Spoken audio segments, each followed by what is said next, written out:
Hey everybody, it's Dave with No Chaser, and I was thinking, as I am wont to do, I was thinking about, some of these things that I came across that made me struggle in recovery. Like some of the things that when I deal with them, and they normally lead to setbacks, or they lead to like a bad state of mind, or just whatever. Just trying to be like kind of aware and hyper vigilant of my state right now and what I'm doing, and just so I can keep progressing. And so, like, I thought about one of the hardest things for me to do, like the hardest thing. And you think about it when you grow up as a person, or when you develop and addiction hits, wherever it hits, it stunts your growth. And it stunts your growth in a sort of way where it could do it like emotionally, and not so much like mentally, like cognitively. It can, but like emotionally in a sort of way where, like your restraint, emotional regulation. And I was thinking about this in particular, your patience. Like how strong is your patience muscle?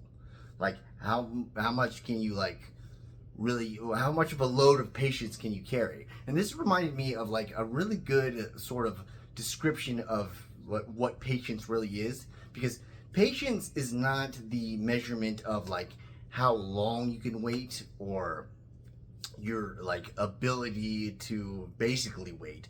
It's what real like patience, when you examine it, patience is how you are when you are waiting. Because sometimes there's things in life where you're gonna wait no matter what. Like you actually don't have a choice in the matter. Like it could be a court date.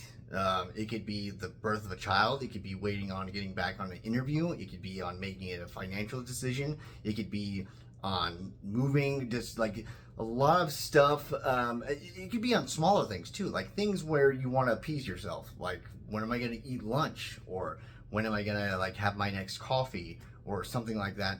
And it's really like the parameters you set sometimes on yourself, but there are things that are you're in control of and things you're not in control of. But the real, like, your experience and how you're dealing with it, as far as like how good your patience is how you act in the time of waiting. And that's what I realized, what was so destructive for me, because like just in waiting, I couldn't do it, man. Like, the funny thing is that like I practice meditation because I'm all mindful and stuff, dude. But like I noticed that when like I keep up with meditation, I can deal with silence a lot better. Like I've gone through times where I had to like listen to stuff to be able to fall asleep. Sometimes I can fall asleep in silence. You can usually tell how my life is, or where I'm at, like emotionally, like my well-being is like how hard it is for me to like fall asleep when there's silence, or how I deal with silence, like how I deal with like just silence in a car where my Bluetooth is not connecting, or something's going on, or I'm just waiting for something. And just how you deal with silence, how you are in that moment, is kind of like a litmus test for how you are like doing in your well-being.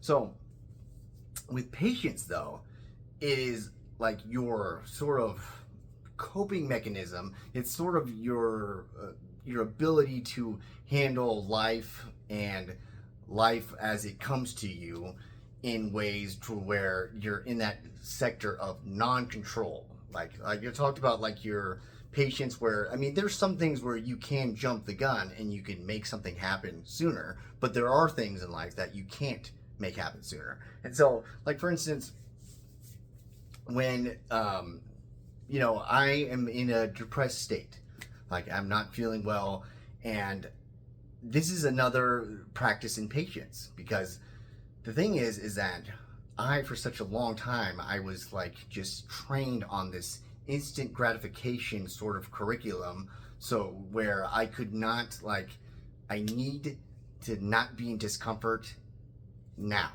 Or rather, I can't be in discomfort at any moment. I can't handle it. Kind of like the silence that I can't deal with. I cannot handle that. I can not be there. I cannot sit there. I can't sit there and wait. Again, it's not the length of time of waiting. It's like what's happening to me as I'm waiting. And so that would be the thing that would, if you think about it in terms of addiction or like uh, relapse or using, is that when you're dealing with feelings and emotions, like you're sitting there, and if you're in a bad spot in life, or like, you know, you just having a bad day at work, or you're dealing with like you're really stressed out by your kids, or you're fighting with your significant other, and you just like you kind of just have to get through the day, can you sit there and just sit and just handle it? You know, it's kind of like in a tornado, when you go to the tornado shelter and you're under there and you just hang in there and the tornado just goes by. You can't really do anything. There's no like thing you can click on, or like sirens you can call somebody to make it go away. You just have to sit in the bunker and like let it pass. How you can just, because you're going to sit there, how are you able to just sit there and be?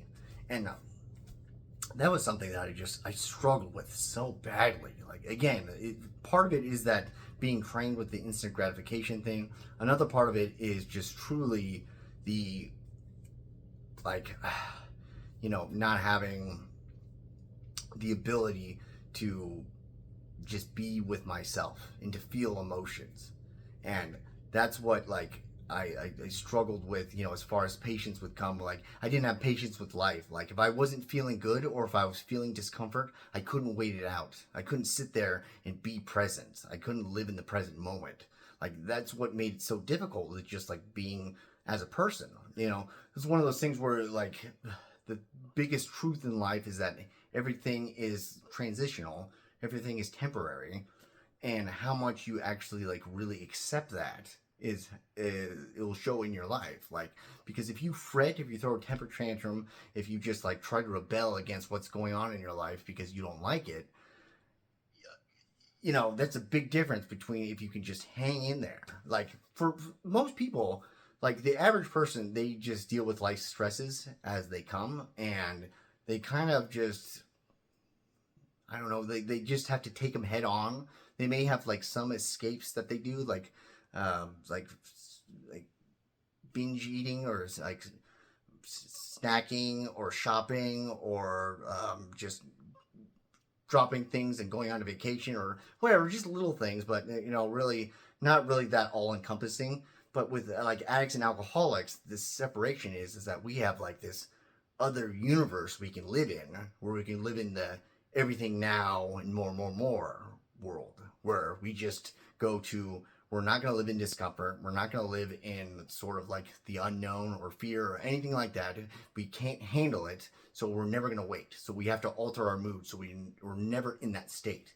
And so anyways, I just hope that any of that made sense. I'm practicing, I'm working on that. I'm trying to work on like that whole patience deal. But other than that, I uh, I have a it's my first book coming out. It's a collection of poetry that I've written. I've been published, you know, throughout my life as a freelance writer. I've won the Nebraska 2023 Poetry Society Poem of the Year. I hate bragging, but I want to say that I have some merit in writing. This book, collection of poetry, is it's called At Least the Pain is Cheap. It's about the struggle and life and the human experience of the working class in the American Midwest, and just being a person. It's gonna drop basically with some promotional stuff September 9th, and I will have it available to be bought on Amazon in paperback.